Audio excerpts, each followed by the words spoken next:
ও শুভেন্দুবাবু একটু জবাব দেবেন? রোহিঙ্গা খুঁজতে কি এবার আমাদের শান্তিকুঞ্জে যেতে হবে? এটা এসআইআর হয়েছে, আমার মাথা হয়েছে। এসআইআর হয়েছে নাকি এটা? আর মূর্খের দল বিজেপি সেটা বুঝতেই পারেনি। তা আমরা ঠান্ডা গলাতেই বলছি, উত্তেজিত না হয়। এটা এসআইআর হয়নি, এটা ব্যাঙের মাথা হয়েছে, এটা ছাতার মাথা হয়েছে, এটা বিজেপির অসভ্যতামি হয়েছে। বাংলার মানুষ একদিকে দেখলো যে হিন্দুদের মসিহা বলে বিজেপি নিজেকে প্রচার করে, প্রমাণ করার চেষ্টা করে, সবচেয়ে বেশি বিপদে হিন্দুদের ফেললো ভারতীয় জনতা পার্টি। বেশি ঘুষপেটিয়া ঘুষপেটিয়া বলতে বলতে একদিকে দেখা গেল বিহারি, ইউপি, রাজস্থান, গুজরাট গোবলয় ঘুষপেটিয়া, আর আরেকদিকে মতুয়া সম্প্রদায়ের মানুষ। বিহারে জয়লাভ করেও যে শুভেন্দু অধিকারী লাড্ডু বিতরণ করলেন, এসআইআর খসড়া তালিকা প্রকাশ হওয়ার পরে কোনো উচ্ছ্বাস দেখা যাচ্ছে না বিজেপির বা শুভেন্দুর মধ্যে। কি ব্যাপার বলুন তো? ও রোহিঙ্গা খুঁজতে খুঁজতে বাংলাদেশ থেকে শান্তিকুঞ্জ অব্দি চলে গেছে।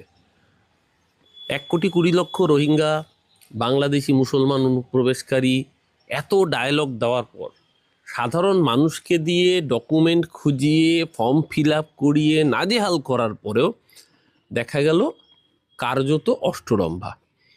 58 লাখ মানুষের নাম বাদ গেল। এটা যে কোনো ইন্টেন্সিভ রিভিশনেই বাদ যেত, আইআর হলেই।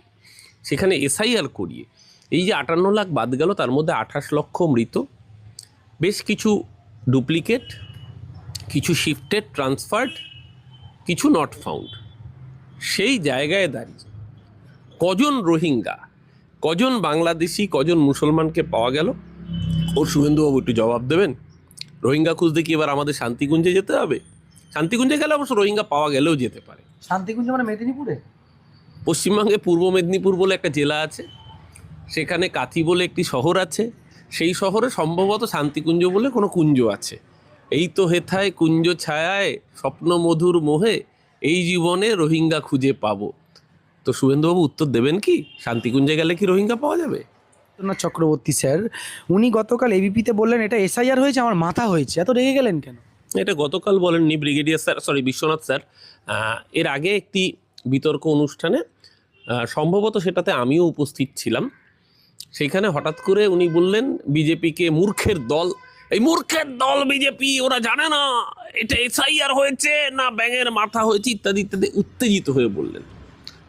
তা আমরা ঠান্ডা গলাতেই বলছি, উত্তেজিত না হয়। এটা এসআইআর হয়নি, এটা ব্যাঙের মাথা হয়েছে, এটা ছাতার মাথা হয়েছে, এটা বিজেপির অসভ্যতামি হয়েছে।